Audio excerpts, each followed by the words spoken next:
Hey guys, this is Rock King 3 bringing another live commentary for Forza 5, and today I'm going to be driving a A-Class 2012 Challenger 392 SRT 8, and I'm going to just give you a quick run here on Sebring. So let's resume, see if we can beat this Corvette.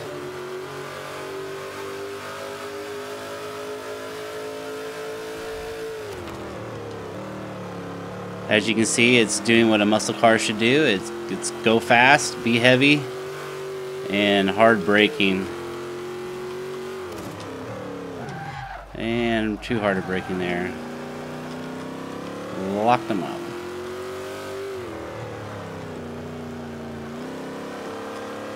That's right, we're still getting ahead of that Corvette.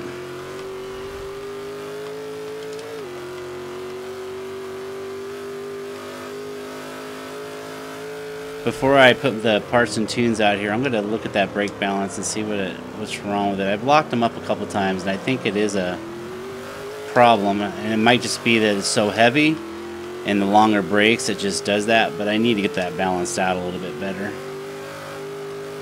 So before I show you guys, I'm going to go test that out and make sure I can get good consistent brakes on it.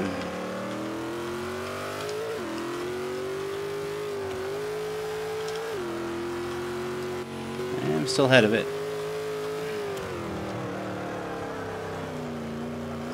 A little bit late in the turn there. Overall, this thing does what it's supposed to do, though. It's really fast.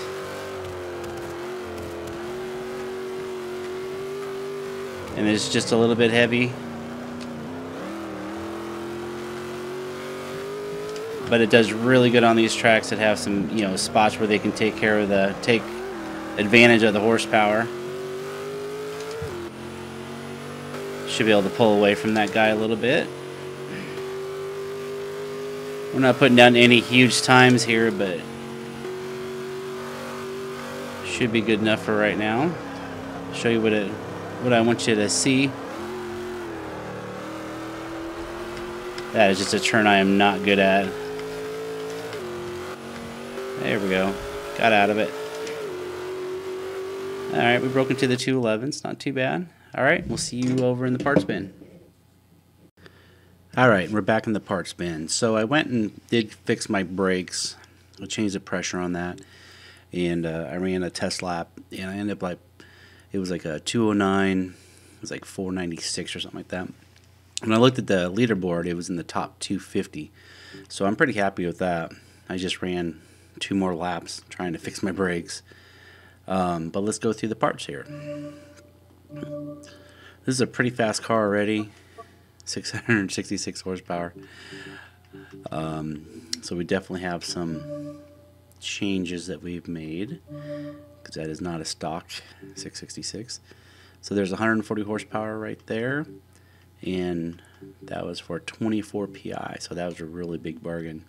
A lot of horsepower there, which is why this is such a fast muscle car. Alright, we have the race intake. We got 10 horsepower for 3 PI. That was really good. We have stock fuel system. Stock ignition. And we have race exhaust. And it does sound good. We have stock cams and valves. We have stock valves there. We have the race engine block. So we got 21 horsepower for 5 PI. Made sure I maximized all the horsepower throughout. We have the sport pistons. I think that was a filler. So that was 2 PI for 8 horsepower. So that was really good. And of course I used the race centrifugal supercharger. We got 52 horsepower for 11 PI. Again, a great bargain. With the race intercooler, we have 42 horsepower for 5 PI. Definitely can see why this thing is so fast. And we have stock flywheel and the stock oil and cooling. Going to have the race brakes, very important on a car like this that weighs 3491. We have race suspension, springs, roll bars. We have the full roll cage for stability. And again, a couple PI. We have the full race weight reduction, and the car still weighs almost 3,500 pounds. We have the stock clutch. We have the race transmission. That was 11 PI. That was quite a bit. We have the stock drive line, and of course we have the race differential. We have the raced compound tires. Definitely made. I think I tried it without it, and it was not too controllable. We have the 265/35s, upgraded wheel or tire width in the front. And we have the widest tires, 345/30 in the rears.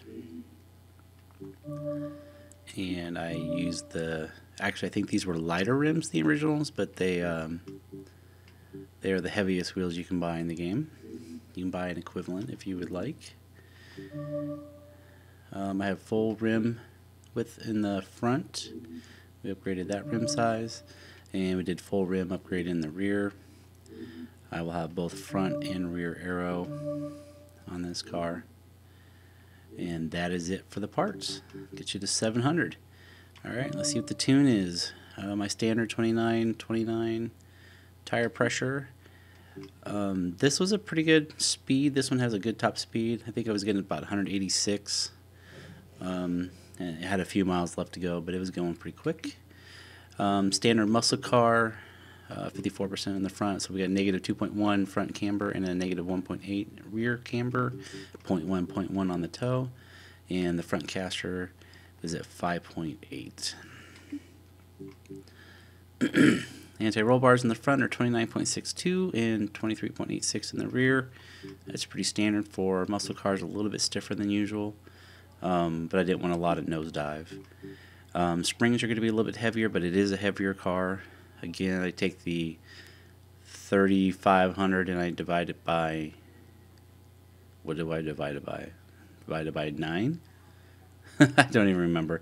I think it's divided by 9, double it, and then multiply by 2. I can't remember off the top.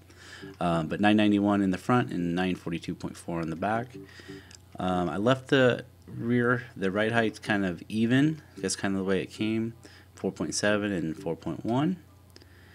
And normal rebound for me, 9.0 in the front, 6.5 in the rear. And a little bit stiffer than usual, but bump stiffness at 4.0 in the front and 2.6 in the rear. I just didn't want the back end bouncing too much. I have full downforce front and rear. And I went from 53% brake balance to 50%, and then I stopped locking them up. I actually could probably raise the brake force back up, but you guys, you have your preference there as well. But it was stopping very well, and I had a pretty good lap with it as well. Nothing too uncommon here in the back. 40% acceleration, 8% deceleration. This car will work pretty well on those Sebring tracks and probably the Bathurst. Probably not the super long tracks, but it does pretty well on anything that's kind of a longer track where it can actually use its top speed and its acceleration. So in that case, on those type of tracks, it makes a really good multiplayer. And it'll probably never be a top 100 car, but it looks really cool and it's fun to drive. So give it a try, guys, and let me know what you think. Take it easy. Later.